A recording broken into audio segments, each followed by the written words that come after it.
नमस्कार आप सभी को, स्वागत है आपका हमारे इस प्लेटफ़ॉर्म पर। हम लोग सामान्य जानकारी कंप्यूटर को पढ़ रहे थे और उसमें जो आपके नए टॉपिक्स दिए हैं, यूपी ट्रिपल एससी एग्ज़ाम्स के लिए, जैसे आर्टिफ़िशियल इंटेलिजेंस, बिग डेटा या फिर deep learning, internet of things और भी कई सारे टॉपिक्स हैं, इनको हम लोग कवर कर रहे थे और इसका भाग 1 कर चुके थे, भाग दूसरा आप शुरू करेंगे। इससे पहले मैं इसको शुरू करूँ, वीपीओ के लिए अगर आप वीपीओ की तैयारी कर रहे हो, ग्राम पंचायत अधिकारी के लिए, तो इसकी मॉक टेस्ट की श्रृंखला आपको हमारे एप्लीकेशन पर मिल जाएगी और इन्हीं मॉक टेस्ट को मैंने डिस्कशन भी किया है, तो आपको वीडियो फॉर्म भी इसके मिल जाएँगे, इन्हीं मॉक टेस्ट के डिस्कशन के रूप में, ठीक है? तो इसको आप ज़रूर जॉइन करिए। इसमें आपको बहुत सारे नए-नए क्वेश्चन्स देखने को मिल सकते हैं, जो कि आपके एग्ज़ाम में भी मिल सकते हैं। क्वेश्चन नंबर 11 से देखो, 10 तक हम लोग कर चुके थे। कह रहे कौन-सा सामान्य मशीन लर्निंग मॉडल है? सामान्य मशीन लर्निंग मॉडल कौन-सा है, ये पूछा है आपसे। Decision tree, random forest, neural network, ये सारे के सारे मशीन लर्निंग मॉडल हैं। मैंने आपको मशीन लर्निंग के बारे में बताया था और उसमें फिर मैंने आपको मॉडल भी बताए थे। सबसे पहले आप रिवीजन करो जो मैं आपको बता चुका हूँ। मशीन लर्निंग, मैंने आपको मशीन लर्निंग में क्या बताया था? आपसे कहा था कि कोई भी मशीन जैसे कंप्यूटर की खुद से खुद से लर्न यानी कि सीखने की क्षमता, सीखने की एबिलिटी को मशीन लर्निंग कहते हैं, ठीक है? मशीन लर्निंग कहते हैं। मशीन लर्निंग का मतलब क्या है? मशीन लर्न कर रही है, सीख रही है और इसी क्षमता को हम मशीन लर्निंग के अंतर्गत रखते हैं। अच्छा, कितने प्रकार का होता है? रिवीजन करो पूरा का पूरा जो मैंने आपको पीछे बताया था। सबसे पहले सुपरवाइज़्ड सुपरवाइज़्ड लर्निंग, ठीक है? दूसरा मैंने क्या बताया था? अनसुपरवाइज़्ड अनसुपरवाइज़्ड लर्निंग और तीसरा मैंने क्या बताया था? मैंने बताया था रेन्फोर्समेंट लर्निंग। ये बात समझ पाए? Reinforcement learning. सुपरवाइज़्ड, अनसुपरवाइज़्ड और रीइन्फोर्समेंट इन सब के बारे में मैंने आपको डिटेल में बताया भी था लास्ट वीडियो में। अगर आपने नहीं देखा है तो आप उसको ज़रूर देखिए और शुरू से देखिए बहुत सारी चीज़ें आपको याद होती चलेंगी। सबसे पहले मैंने आपको बताया था सुपरवाइज़्ड लर्निंग, ठीक है? सुपरवाइज़्ड लर्निंग में मैंने क्या बताया था? मैंने कहा था यह मशीन लर्निंग यह मशीन लर्निंग का सबसे सरल मॉडल है। सबसे यह मशीन लर्निंग का सबसे सरल मॉडल है। अच्छा, सबसे सरल मॉडल है, तो इसमें क्या होता है? दरअसल इसमें होता ये है कि इसमें इनपुट डेटा जो होता है, इनपुट डेटा को ट्रेनिंग डेटा भी कहा जाता है या हम कहें कोई भी डेटा इसमें डाला जाता है और उसके आधार पर फिर मशीन निर्णय लेती है। अर्थात जो डेटा दे दिया जा रहा है, वो एक तरह से मशीन के लिए ट्रेनिंग का काम करता है।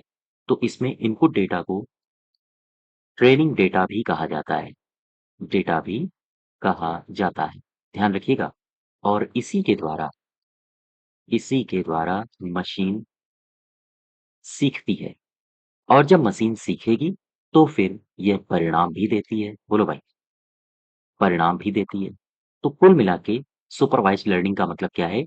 इसके आधार पर सुपरवाइज़्ड लर्निंग का मतलब है इनपुट के आधार पर ये मशीन सीखती है और फिर उसी के आधार पर ये परिणाम देती है। मैंने आपको सुपरवाइज़्ड लर्निंग के प्रकार बताए थे। सुपरवाइज़्ड लर्निंग के प्रकार बताए थे।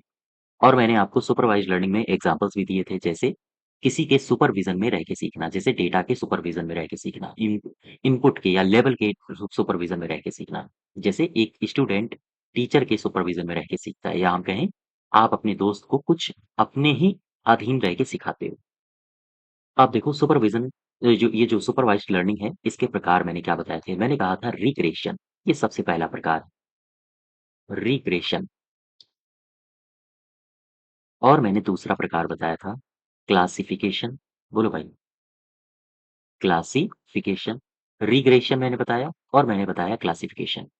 ये जो रिग्रेशन है, इसको उठाओ, चूँकि आपका जो प्रश्न है, उसमें random forest, decision tree, neural network इन सब के बारे में चर्चा की गई है। तो ये चीज़ें हैं कहाँ पे?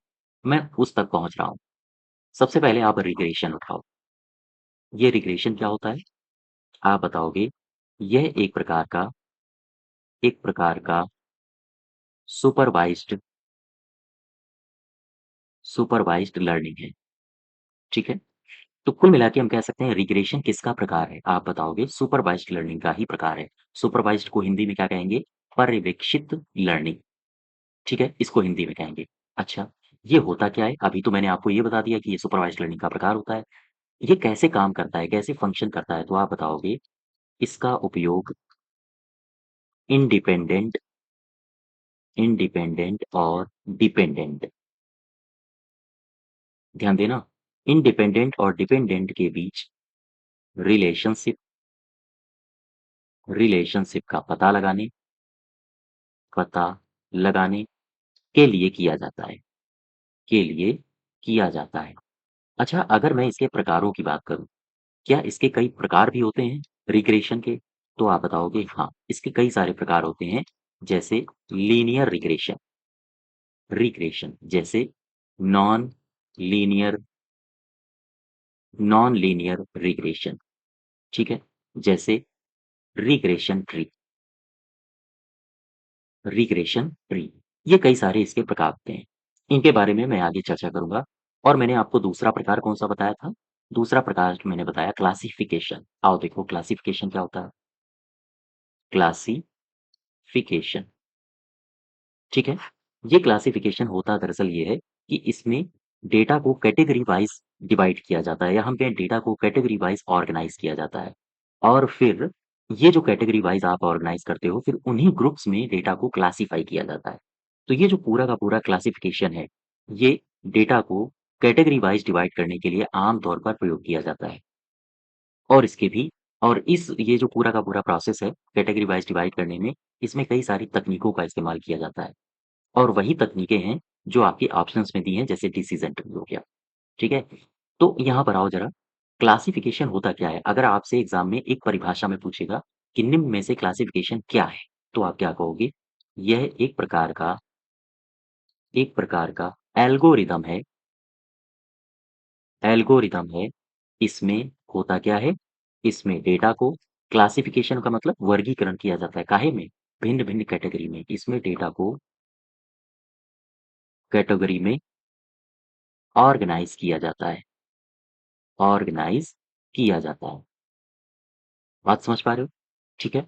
और फिर इसका प्रयोग डेटा को क्लास वाइज़ या हम कहें ग्रुप में क्लासिफ़ाई करने के लिए किया जाता है। अच्छा, जब भी कभी इस प्रकार की घटना घटेगी, तो इसमें ऐसा करने में कई तकनीकों का इस्तेमाल किया जाता है।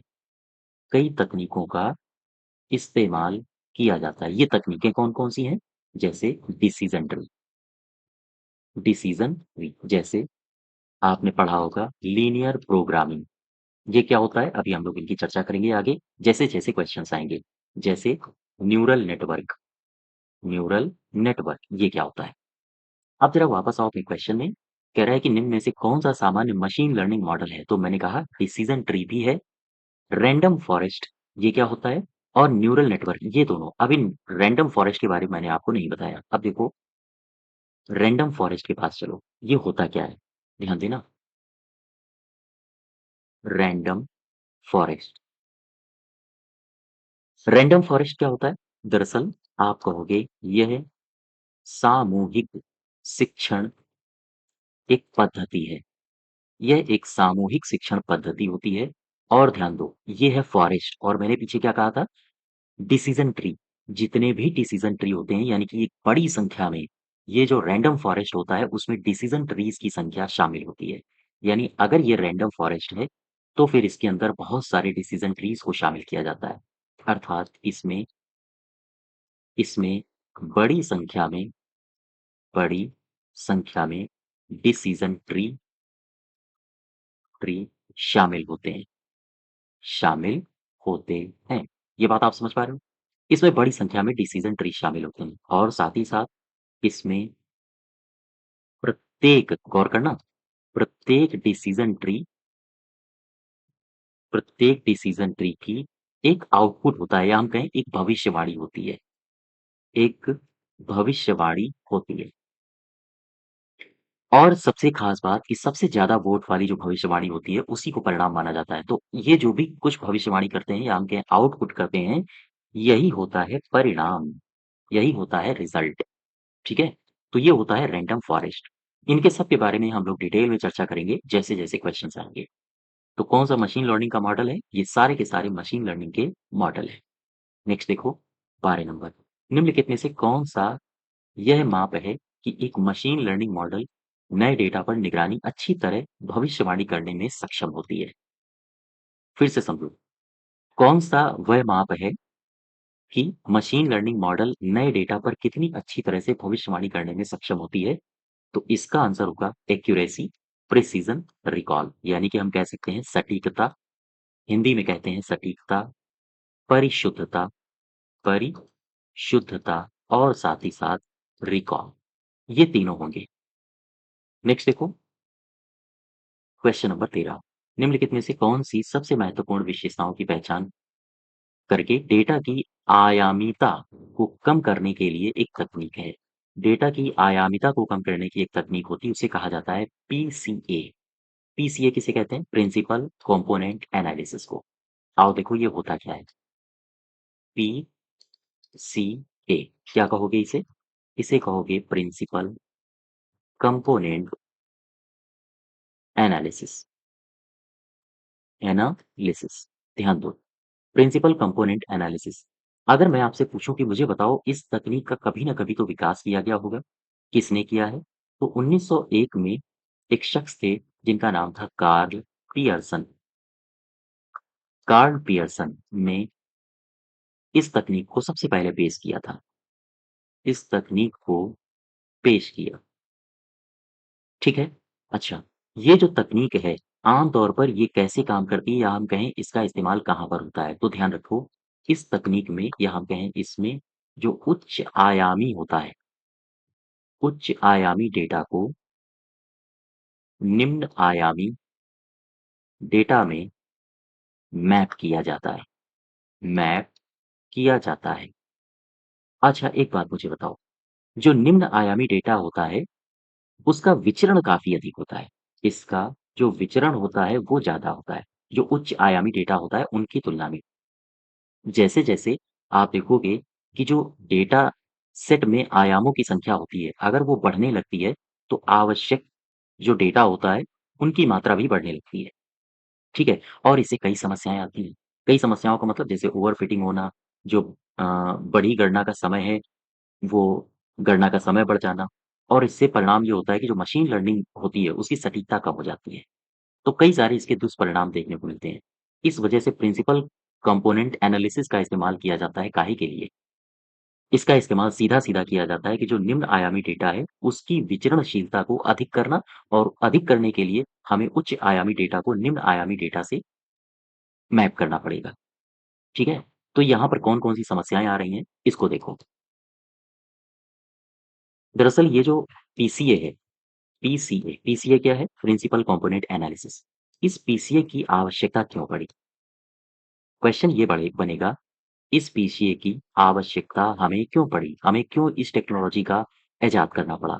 तो आप बताओगे, जैसे-जैसे जैसे-जैसे डेटा जो सेट होता है, डेटा सेट में आयामों की संख्या बढ़ती है, की संख्या जैसे-जैसे बढ़ती है, होता क्या है परिवर्तन कि जो आवश्यक डेटा होता है, आवश्यक डेटा की मात्रा भी बढ़ती है।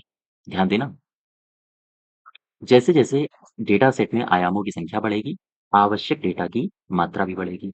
इससे समस्याएँ क्या पैदा होती हैं? इससे समस्याएँ कई सारी पैदा होती हैं, जैसे ओवरफिटिंग होना, ओवरफिटिंग होना, ये भी एक बड़ी समस्या है। जैसे जो गणना का समय है, वो बढ़ जाता है। इससे सटीक परिणाम आ नहीं पाते हैं, तो परिणाम में यहाँ समस्या होती है। इससे जो मशीन लर्निंग होता है, मशीन के सीखने की कला होती है, मशीन लर्निंग की सटीकता ये कम हो जाती है। ये बड़ा दुष्परिणाम देखने को मिलता है। अर्थात हम कह सकते हैं अर्थात इसे आयाम संबंधी समस्याओं का समस्याओं का अभिशाप कहा जाता है। अभिशाप कहा जाता है। ठीक है? ये बात आप समझ पा रहे हो? तो इसमें जो उच्च आयामी डेटा होता है, अगर डेटा सेट में सुविधाओं या आयामों की संख्या बढ़ती है, इसे आयाम संबंधी समस्याओं का अभिशाप कहा जाता है। क्यों? क्योंकि इससे जो मशीन लर्निंग की सटीकता होती है, उस पर प्रभाव पड़ता है, वो कम हो जाती है। इसी वजह से इस टेक्नोलॉजी पर नियंत्रण लाने के लिए प्रिंसिपल कंपोनेंट एनालिसिस का को इजाद किया गया कार्ड पियर्सन 1901 के द्वारा। ठीक है? क्वेश्चन नंबर 13 का सही उत्तर हो जाएगा ए। नेक्स्ट देखो 14। 14 में कह रहा है कि निम्नलिखित में से कौन-सी सतत लक्ष्य चर की भविष्यवाणी करने की एक तकनीक है? क्लासिफिकेशन, रिग्रेशन, क्लस्टरिंग या डायमेंशनैलिटी रिडक्शन। डायमेंशनैलिटी रिडक्शन में मैंने अभी आपको पीछे बताया था कि ये जो पीसीए होता है ना, पीसीए यानी प्रिंसिपल कंपोनेंट एनालिसिस, मैंने आपको बताया था कि इसमें संपूर्ण महत्वपूर्ण जो विशेषताएँ होती हैं, उनको पहचान करके डेटा को डायमेंशनली रिडक्ट किया जाता है। डायमेंशनली रूप से उसको कम किया जाता है और इसी तकनीक को कहते हैं पीसीए, प्रिंसिपल कंपोनेंट एनालिसिस। ठीक है? तो ये तो होगा नहीं आपका ऑप्शन। अब आ जाओ क्लासिफिकेशन में। क्लासिफिकेशन में मैंने आपको बताया था, पीछे चलो, मैंने जब पीछे आपको बताया था रिग्रेशन और क्लासिफिकेशन। क्लासिफिकेशन में मैंने बताया था आपको कि इसमें जो डेटा होता है उसको कई वर्ग या ग्रुप में डिवाइड किया जाता है और फिर उसके बाद वो भविष्यवाणी की जाती है ना? तो ये भी नहीं होगा। अब आ जाओ रिग्रेशन में। रिग्रेशन में क्या होता है, क्लस्टरिंग में क्या होता है, इन दोनों को समझो। इनमें से जो सही उत्तर होगा वो होगा रिग्रेशन। सबसे पहले मैं आपको रिग्रेशन समझाता हूँ। मशीन लर्निंग में मशीन लर्निंग में रिग्रेशन रिग्रेशन ध्यान दो, क्या होता है रिग्रेशन? दरअसल अगर आपसे सीधा सा सवाल पूछे कि ये क्या है, तो आप बताओगे यह एक सांख्यिकीय सांख्यिकीय दृष्टिकोण है। यह एक सांख्यिकीय दृष्टिकोण है। किसका प्रकार होता है? मैंने पीछे से आपको बताता चला आ रहा हूँ, अब आपको याद होना चाहिए। ये रिग्रेशन किसका प्रकार है? तो आप बताओगे सुपरवाइज्ड वाइज्ड, है ना? सुपरवाइज्ड लर्निंग का एक प्रकार है। रिग्रेशन किसका प्रकार है? आप बताओगे सुपरवाइज्ड लर्निंग का। और मुझे बताओ इसका उपयोग मैंने क्या कहा था? इसका उपयोग कहाँ पे किया जाता है? तो आप बताओगे इसका उपयोग डिपेंडेंट या इंडिपेंडेंट इंडिपेंडेंट और डिपेंडेंट के बीच रिलेशनशिप का पता लगाने के लिए किया जाता है के लिए किया जाता है। ठीक है? अर्थात हम ये कह सकते हैं कि जो स्वतंत्र चर होते हैं, स्वतंत्र चर या फिर उनकी जो विशेषताएँ होती हैं और साथ ही साथ आश्रित चर या फिर आप कह सकते हो कि जो लक्ष्य होते हैं या फिर जो नोबल होते हैं, इनके बीच के संबंध को बताता है रिग्रेशन, के बीच के संबंध को बताता है। तो रिग्रेशन क्या है? वास्तव में रिग्रेशन ये संबंधों को बताता है और फिर जब संबंधों के द्वारा ही इसमें भविष्यवाणी की जाती है भविष्यवाणी की जाती है। अच्छा, ये भविष्यवाणी का मतलब क्या है? आउटपुट देना, रिजल्ट दिया जाता है। ठीक है? तो वापस आओ ज़रा इस स्टेटमेंट में। सतत लक्ष्य चर की भविष्यवाणी करने की एक तकनीक कौन-सी है? तो आप बताओगे रिग्रेशन है। अब ज़रा इसमें देखो क्लासिफिकेशन। मैंने आपको क्लासिफिकेशन भी बताया था। क्लासिफिकेशन। मैंने आपको क्लासिफिकेशन में क्या बताया था? मैंने कहा था कि कई वर्ग या फिर आप कहो ग्रुप। तो कई वर्ग या ग्रुप होते हैं क्लासिफिकेशन में और ये भविष्यवाणी करते हैं या रिजल्ट देते हैं। ठीक है? भविष्यवाणी भी किसके द्वारा की जाती है? इन्हीं ग्रुप के द्वारा। भविष्यवाणी भी इन्हीं ग्रुप के द्वारा की जाती है या रिजल्ट भी इन्हीं ग्रुप के द्वारा दिया जाता है। ये हो गया आपका क्लासिफिकेशन। आप बात समझ पा रहे हो? तो इस वजह से ये क्लासिफिकेशन हाँ, सही उत्तर नहीं होगा। क्लस्टरिंग क्या होता है? आगे जैसे-जैसे क्वेश्चन्स आएँगे, हम इसके बारे में भी चर्चा करेंगे। तो आपसे क्वेश्चन सीधा-सा पूछा गया था, कौन-सी सतत लक्ष्य चर की भविष्यवाणी करने की एक तकनीक है? आप बताओगे रिग्रेशन। क्लासिफिकेशन क्यों नहीं हुआ? क्योंकि क्लासिफिकेशन में कई सारे ग्रुप्स होते हैं और अलग-अलग ग्रुप्स अपनी अलग-अलग भविष्यवाणी करते हैं। नेक्स्ट देखो 15 कॉमन डेटा को एक साथ समूहीकृत करने की तकनीक। कॉमन डेटा को एक साथ समूहीकृत करने की तकनीक, ध्यान देना। अभी यहाँ पर क्या था? यहाँ पर भविष्यवाणी कर रहे थे सतत चर की। लेकिन यहाँ पर साफ-साफ क्वेश्चन में बदलाव आया है। ध्यान देना, कॉमन डेटा को एक साथ समूहीकृत करने की तकनीक कौन-सी है? क्लासिफिकेशन तो होगा नहीं, क्यों? क्योंकि इसमें तो वर्गीकरण किया जाता है डेटा का। रिग्रेशन भी नहीं होगा, ये अंतर संबंध बताता है ना? मैंने अभी आपको बताया था डिपेंडेंट और इंडिपेंडेंट के बीच ये रिलेशनशिप को बताता है और फिर भविष्यवाणी करता है। क्लस्टरिंग, ये होगा आंसर, यही सही होगा। क्लस्टरिंग क्या होता है? आओ ज़रा समझते हैं इसको। देखो, सबसे पहले इसमें ऑप्शन में क्या दिया था? मैं फिर से आपको डिवाइड करके बता देता हूँ, क्लासिफिकेशन, रिग्रेशन और क्लस्टरिंग। देखो, सबसे पहले क्लासिफिकेशन। क्लासिफिकेशन, क्या है क्लासिफिकेशन? आओ देखो। क्लासिफिकेशन में होता क्या है कि जो डेटा होता है, डेटा को कैटेगरी वाइज़ कैटेगरी में ऑर्गेनाइज़ किया जाता है। ऑर्गेनाइज़ किया जाता है, ठीक है? इतनी बात समझ गए? बस इतनी बात समझो। क्लासिफिकेशन में डेटा को कैटेगरी वाइज़ ऑर्गेनाइज़ किया जाता है। इसके बाद अब क्या था? इसके बाद था रिग्रेशन। रिग्रेशन मैंने आपको क्या बताया था? जो स्वतंत्र चर होता है और साथ ही साथ जो आश्रित चर होता है, आश्रित चर के बीच ये संबंध को बताता है। यही तो मैंने बताया था, संबंध को बताता है, ठीक है? और इसके बाद वो फिर रिज़ल्ट देता है या हम कहें भविष्यवाणी करता है, भविष्यवाणी करता है। अब आ जाओ, तीसरा शब्द आपका दिया था क्लस्टरिंग। क्लस्टरिंग, ये क्या होता है क्लस्टरिंग? अब इसको ध्यान से समझो। दरअसल ये जो क्लस्टरिंग होता है, ये मैंने कहा था सुपरवाइज़्ड, अनसुपरवाइज़्ड और रीइन्फोर्समेंट लर्निंग, 3 मैंने प्रकार बताए थे। क्लस्टरिंग किसका प्रकार है? तो आप बताओगे यह अनसुपरवाइज़्ड, अनसुपरवाइज़्ड लर्निंग का एक प्रकार है, ठीक है? क्या करता है? तो इसमें क्लस्टर बनाए जाते हैं, अर्थात ऑब्जेक्ट को एक ग्रुप में रखा जाता है। इसमें एक जैसे एक जैसे ऑब्जेक्ट को एक ग्रुप में रखा जाता है। जैसे आप होटल में जाते हो, मेन्यू कार्ड में देखते हो, तो सब्जियाँ एक कॉलम में होती हैं और चपाती, रोटी, दाल, रोटी ये सारी एक कॉलम में होती हैं। ठीक उसी प्रकार से क्लस्टरिंग में जो ऑब्जेक्ट होता है उसको अलग-अलग ग्रुप्स में रखा जाता है, एक जैसे ऑब्जेक्ट्स को, ठीक है? इसमें हम कह सकते हैं कि अगर हम इसकी क्लासिफिकेशन की बात करें, क्या इसके प्रकार भी होते हैं? तो आप कहोगे हाँ, सामान्यतः क्लस्टरिंग सामान्यतः क्लस्टरिंग के 2 प्रकार होते हैं, 2 प्रकार होते हैं। ये 2 प्रकार कौन-कौन से हैं? एक होता है हार्ड क्लस्टरिंग हार्ड क्लस्टरिंग और एक होता है सॉफ्ट क्लस्टरिंग। और इनकी परिभाषाएँ भी पूछी जाती हैं कि निम्न में से ऊपर परिभाषा दे देगा, निम्न में से कौन-सा क्लस्टरिंग का प्रकार है? तो ऑप्शंस में नीचे देता है। इस तरह से इनकी परिभाषाएँ भी आपको एक-एक लाइन की हैं, बहुत ज़्यादा नहीं, याद रखनी पड़ेंगी।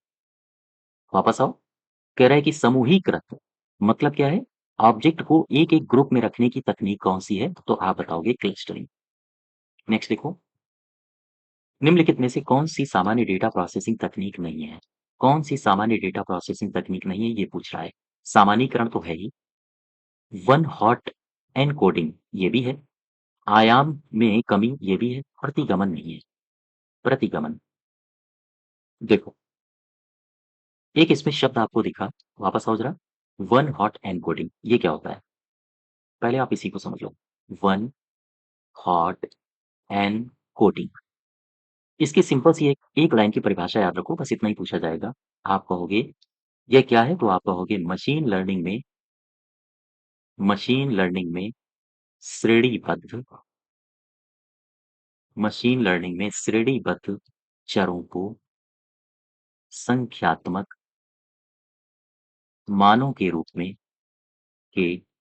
में यह प्रस्तुत करता है। अब मुझे बताओ, अगर मैं आपसे सीधे से एक सवाल पूछूँ, मशीन लर्निंग में श्रेणीबद्ध चरों को संख्यात्मक रूप में प्रस्तुत करने की तकनीक को क्या कहते हैं? और नीचे मैं ऑप्शन दे दूँ, वन हॉट एन्कोडिंग, ठीक है? वापस आओ ज़रा, इसमें लिखा है ये तीसरा ऑप्शन देखो, आयाम में कमी, यानी कि इसका अर्थ होता है आयाम न्यूनीकरण। ये क्या है? आयाम न्यूनीकरण, ये क्या है? तो मैंने अभी आपको पीछे बताया था, बहुत सारे जो आयाम होते हैं उनको कम करना, अर्थात हम कह सकते हैं कि ऐसी तकनीक जिसका प्रयोग डेटा सेट में जिसका प्रयोग डेटा सेट में जो विशेषताएँ होती हैं उनकी, विशेषताओं को या हम कहें विशेषताओं की संख्या को कम करने के लिए किया जाता है। उसे कहते हैं आयाम न्यूनीकरण। तो ऐसी तकनीक जिसका उपयोग डेटा सेट में विशेषताओं की संख्या को कम करने के लिए किया जाता है, उसे आयाम न्यूनीकरण के अंतर्गत रखा जाता है।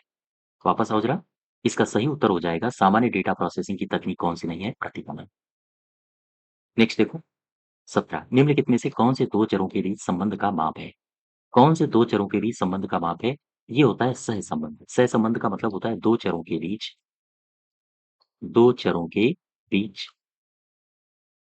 संबंध की मजबूती